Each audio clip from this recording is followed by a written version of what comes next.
Assalamualaikum warahmatullahi wabarakatuh. Perkenalkan, saya Rustri Ningsi dengan NIM 07420303888 Fakultas Sains dan Teknologi Universitas Islam Sumatera Utara. Di sini saya akan menjelaskan mengenai sistem pencernaan. Manusia memerlukan makanan untuk melanjutkan kelangsungan hidupnya. Makanan diperlukan untuk menghasilkan energi. Supaya makanan dapat menghasilkan energi, terlebih dahulu harus mengalami proses pencernaan. Proses memecahkan susunan kimia besar dan rumit yang ada dalam suatu makanan inilah yang disebut sebagai pencernaan. Makanan yang dikonsumsi manusia bisa bermacam-macam, tetapi berdasarkan fungsi kandungan zat-zat di dalamnya dapat kita kelompokkan menjadi sebagai berikut. 1. Sebagai sumber energi, yaitu karbohidrat, protein, dan lemak. Selain itu, sebagai sumber energi lemak juga berfungsi sebagai pelarut vitamin A, D, E, dan K. Sumber zat pengembang yaitu protein. Mengatur kelancaran proses dalam tubuh diperlukan vitamin dan mineral. Sistem pencernaan adalah proses mencerna makanan yang kita makan yang bentuknya masih kasar menjadi bentuk lebih halus dan sederhana untuk diserap sari-sari makanannya. Organ-organ pada sistem pencernaan adalah rongga mulut, kerongkongan, lambung, usus halus, usus besar, dan anus. Rongga mulut. Bagian-bagian rongga mulut adalah gigi, lidah, kelenjar air liur. Di dalam rongga mulut, makanan akan dicerna secara mekanik oleh gigi, lidah, dan kelenjar air liur dengan cara dikunyah dan dihaluskan agar menjadi potongan-potongan makanan yang lebih halus. Selain dikunyah oleh gigi, pencernaan makanan di rongga mulut dibantu oleh enzim amilase atau pitalin yang dihasilkan oleh kelenjar air liur. Enzim amilase pitalin berfungsi untuk mengubah amelium atau karbohidrat menjadi maltosa monoksarida sehingga makanan yang kita makan akan terasa asin. Gigi manusia di dalam rongga mulut dikelompokkan menjadi 3 jenis, yaitu gigi seri, gigi taring, dan gigi geraham. Gigi seri sendiri berfungsi untuk memotong makanan, sedangkan gigi taring berbentuk lancip dan runcing berfungsi untuk menusuk dan mengoyak makanan, sedangkan gigi geraham berbentuk rata bergerigi berfungsi untuk mengunyah makanan. Jumlah gigi. Biasanya jumlah gigi pada anak-anak berjumlah 20, terdiri dari 8 buah gigi seri, 4 buah gigi taring, dan 8 buah gigi geraham. Dan pada orang dewasa berjumlah 8 buah gigi seri dan 4 buah gigi taring dan 20 buah gigi geraham. Perbedaan gigi anak dan dewasa. Gigi pada anak-anak masih berupa gigi susu, sedangkan gigi pada orang dewasa berupa gigi tetap atau permanen. Bagian-bagian gigi terdiri dari mahkota gigi, leher gigi, akar gigi. Bagian terluar mahkota gigi dilapisi oleh email gigi. Lidah. Lidah memiliki permukaan yang kasar karena adanya tonjolan yang disebut papila. Terhadap 3 jenis papila, yaitu papila filomorphisis, pili benang berbentuk seperti benang halus dan berada di dorsum linguae. Papila circumallata berbentuk bulat tersusun seperti huruf P di belakang lidah. Papila pungiformis berbentuk seperti jamur berada di depan lidah. Terdapat suatu jenis papila yang tidak terdapat pada manusia, yakni papila polylata pada hewan pengerat. Tunas pengecap adalah bagian pengecap yang ada di pinggir papila, terdiri dari 2 sel, yaitu sel penyongkong dan sel pengecap. Sel pengecap berfungsi sebagai reseptor, sedangkan sel penyongkong berfungsi untuk menopang. Macam-macam fungsi lidah adalah sebagai alat pengecap. Pada permukaan lidah terdapat banyak sel pengecap dan ujungnya saraf yang dapat mengenali berbagai macam rasa seperti manis, asam, asin, dan gurih, serta rasa yang tidak enak, termasuk alat perasa papila yang termasuk merasakan makanan, minuman, dan apapun yang masuk ke dalam mulut. akan melindungi tubuh dari sesuatu yang tidak seharusnya masuk. 2. Membantu proses makanan dan minuman. Ketika kamu makan atau minum, organ yang lentur ini akan bergerak ke berbagai arah. Selanjutnya, makanan yang padat akan gampang dikunyah supaya menjadi lembut dan halus sehingga mudah untuk ditelan. Di sini lidah akan memulai proses menelan dengan mendorong makanan ke dalam kerongkongan. 3. Membantu proses mengunyah. Gerakan bebas lidah di dalam mulut akan dibantu pipi bagian dalam untuk mengolah makanan hingga siap ditelan. Kerjasama tersebut akan menggerakkan makanan ke permukaan kunyah gigi. Jika selesai makan siap telah akan ditelan oleh ke langit-langit mulut.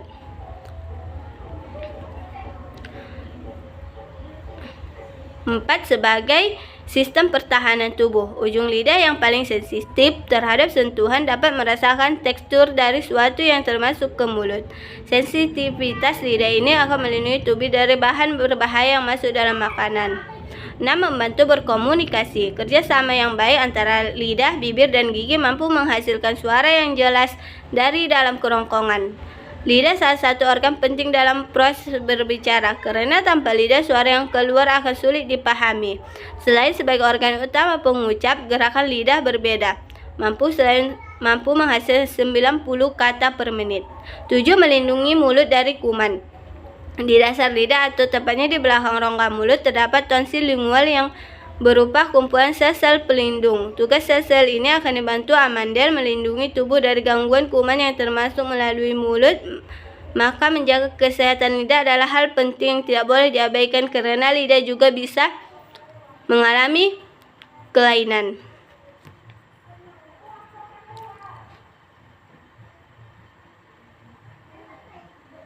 Kelenjar air liur atau kelenjar ludah pada mamalia adalah kelenjar eksorin, yaitu kelenjar yang mempunyai saluran sendiri yang memproduksi air liur. Kelenjar ini juga menyekresikan amilase, enzim yang memecah karbohidrat menjadi maltosa. Pada organisme lain seperti serangga, kelenjar ini sering digunakan untuk memproduksi protein yang penting secara biologis, seperti untuk memproduksi protein seperti sutra atau lem. Kelenjar liur alat mengandung kromosom polifenol yang berguna dalam riset genetik. Kelenjar ini pada manusia terdapat di bawah lidah. Produksi air ludah dapat terganggu apabila terjadi hidrasi panas dalam atau disebabkan oleh sebuah penyakit. Yang kedua adalah kerongkongan. Di kerongkongan, makanan akan didorong ke lambung oleh kerongkongan melalui gerak peristaltik. Kerongkongan adalah makanan dari kerongkongan menuju lambung karena adanya gerakan peristaltik pada 2/3 bagian bawah kerongkongan. Gerak peristaltik adalah gerak mendorong makanan dari kerongkongan ke lambung.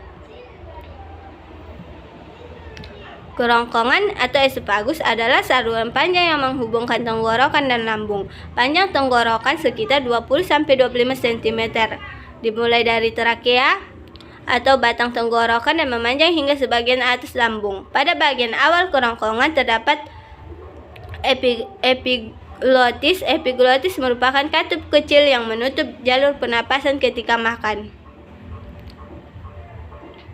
Dinding esophagus terdiri dari lapisan-lapisan otot yang sama dengan lapisan lambung dan usus. Berikut lapisan otot penyusun esophagus dari luar ke dalam.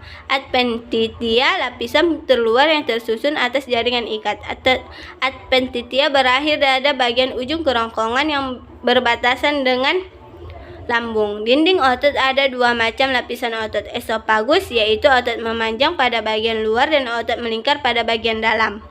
Lapisan terluar yang tersusun atas jaringan ikat adventitia berakhir pada bagian ujung kerongkongan yang berbatasan dengan lambung. Dinding otot ada dua macam lapisan otot esophagus, yaitu otot memanjang pada bagian luar dan otot melingkar pada bagian dalam. Submukosa pada lapisan ini terdapat kelenjar yang menghasilkan lendir. Lendir berfungsi sebagai pelumas yang memudahkan gerakan makanan. Mukosa lapisan paling dalam yang tersusun dari sel-sel epitel bertingkat. Kontraksi dan relaksi otot-otot lapisan esophagus menghasilkan gerak peristaltik ini merupakan gerakan meremas dan mendorong yang membantu makanan bergerak menuju lambung. Gerakan yang sama juga terjadi di usus halus dan usus besar. Yang ketiga adalah lambung. Pada lambung, makanan dicerna secara mekanik dan kimiawi. Pencernaan makanan secara mekanik dilakukan oleh otot-otot lambung yang berkontraksi melalui melakukan gerakan meremas dan atau menggiling makanan hingga menjadi bentuk yang lunak seperti bubur makanan. 2. Pencernaan secara kimiawi. Pada lambung dibantu oleh enzim-enzim pencernaan yang dihasilkan oleh lambung atau getah lambung. Getah lambung terdiri dari asam klorida HCl berfungsi membunuh bibit penyakit yang masuk bersama makanan. 2. Enzim pepsin berfungsi mengubah protein menjadi pepton. 3. Enzim renin berfungsi menggumpalkan protein susu menjadi kesin dengan bantuan kalsium.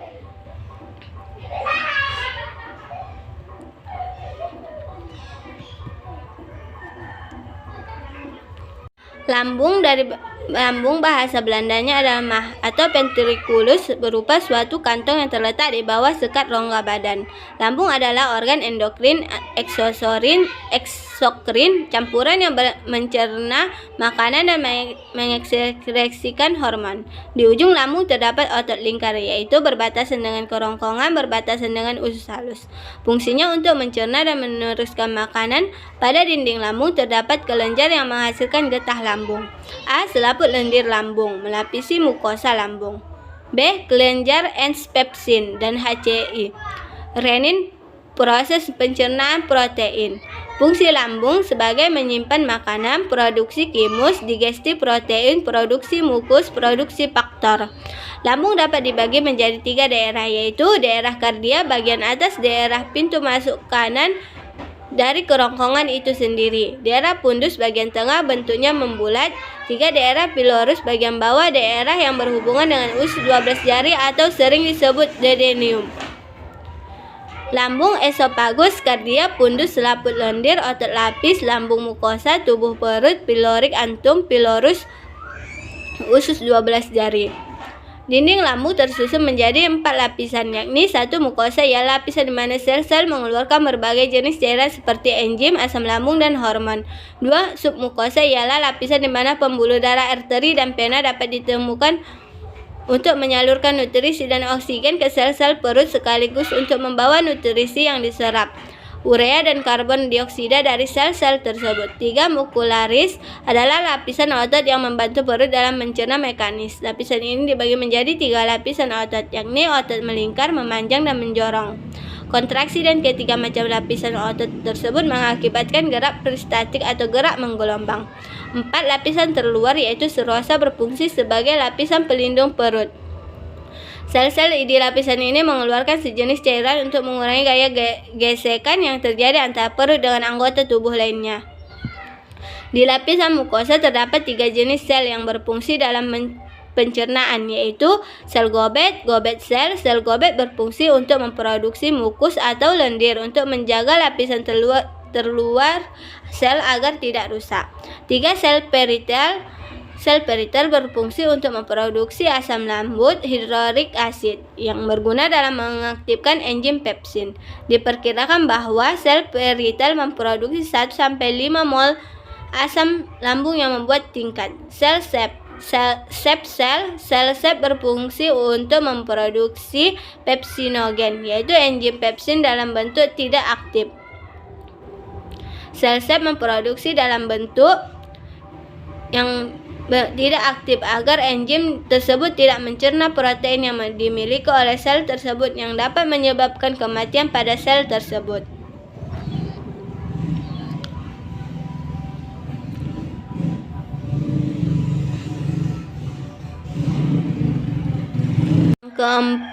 Yang keempat adalah usus halus. Makanan dari lambung yang telah berbentuk bubur makanan kemudian masuk ke usus halus untuk dicerna kembali dan diserap sari-sari makanannya. Usus halus terdiri dari 1 usus 12 jari duodenum panjangnya sekitar 1-3 meter. Di dalam usus 12 jari terdapat pencernaan makanan dengan bantuan getah pankreas. Getah pankreas dihasilkan oleh kelenjar pankreas. Getah pankreas mengandung enzim-enzim pencernaan seperti 1. Enzim amiliase berbentuk mengubah amilium menjadi maltosa. Enzim tripsin mengubah peptid menjadi asam amino. 3. Enzim lipase mengubah lemak menjadi asam lemak. Selain dibantu oleh getah pankreas yang menghasilkan enzim-enzim pencernaan, proses pencernaan makanan di usus halus juga dibantu oleh getah empedu yang dihasilkan oleh hati. Fungsi getah empedu antara lain mengemulsikan lemak agar mudah diserap oleh tubuh menjadi asam lemak. 2. Memberikan zat warna kecoklatan pada makanan yang sedang dicerna. 2. Usus kosong atau jejunum. Di dalam usus kosong kembali terjadi pencernaan makanan secara kimiawi dengan bantuan enzim-enzim pencernaan lainnya, yaitu enzim maltase berfungsi mengubah maltosa menjadi glukosa. 2. Enzim sukrosa berfungsi mengubah sukrosa menjadi glukosa dan fruktosa. 3. Enzim laktase berfungsi mengubah laktosa menjadi galaktosa. 2. Usus penyerapan atau ileum. Usus penyerapan adalah tempat penyerapan sari-sari makanan di mana zat-zat gizi pada makanan seperti karbohidrat, protein, lemak, dan vitamin diserap di usus penyerapan pada bagian yang disebut pili. Di bagian pili inilah tempat sari-sari makanan di usus halus diserap. Pili banyak mengandung pembuluh darah yang berfungsi untuk mengadarkan sari-sari makanan yang telah diserap ke seluruh tubuh melalui darah. Pada ujung usus halus terdapat umbai cacing atau usus buntu. Kegunaan sebagai klep penghubung antara usus halus dengan usus besar agar sisa-sisa makanan yang telah keluar dari usus halus menuju usus besar tidak dapat kembali masuk ke usus halus. Yang kelima adalah usus besar. Pada usus besar, sisa-sisa ampas makanan diserap kandungan air dan garam-garam mineral, kemudian ampas makanan tersebut dibusukkan oleh bakteri pembusuk yang hidup di usus besar, yaitu bakteri Escherichia coli. Sebelum dibuang ke anus, ampas makanan yang telah dimasukkan oleh bakteri Escherichia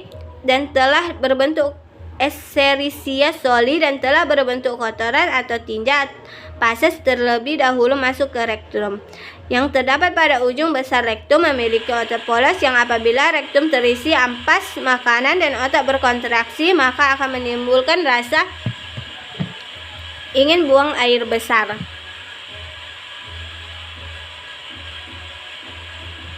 Anatomi fisiologi usus besar. Usus besar atau kolon memiliki panjang kurang lebih 1 meter dan terdiri atas kolon ascendens, kolon transversum, dan kolon descendens.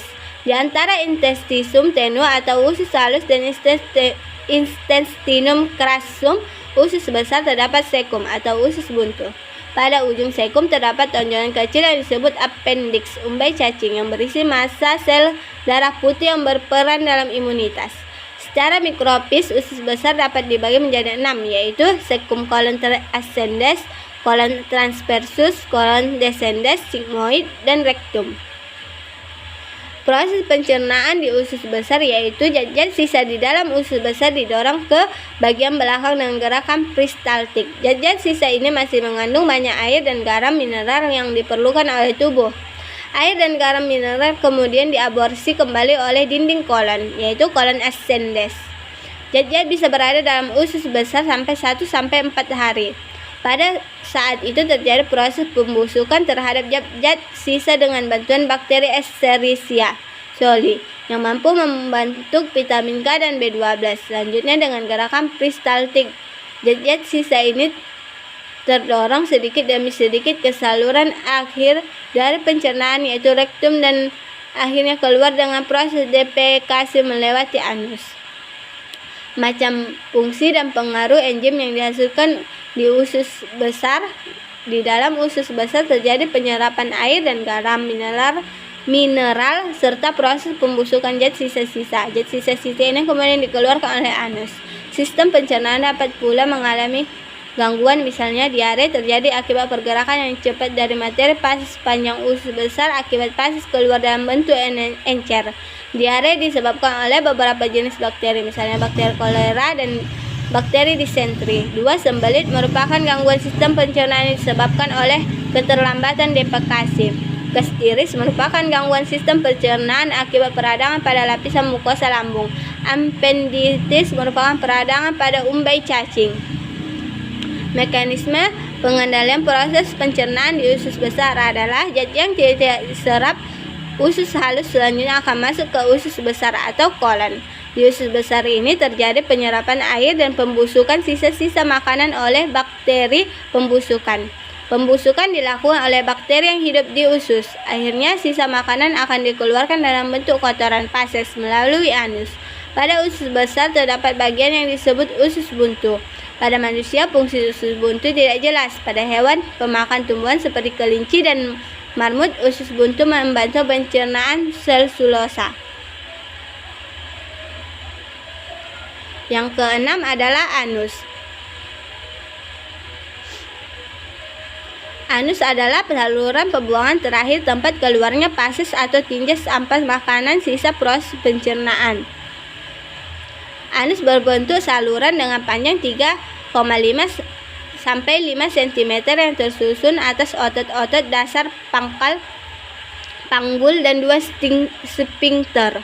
Beberapa bagian anus berbentuk dari lapisan kulit. Bagian luas dubur dilapisi oleh kulit luar yang menyambung, sementara itu sebagian lagi tersusun dari usus besar. Bila dilihat dari luar, anus berbentuk seperti lubang kecil. Anus tersusun atas 2 sphincter yang terletak di dinding usus dan di dasar panggul. 1 sphincter anus internal, bagian ini mengelilingi 2/3 bagian atas saluran anus. Sphincter anus internal tersusun dari penebalan otot polos yang melingkar pada dinding usus. Gerakan otot pada sphincter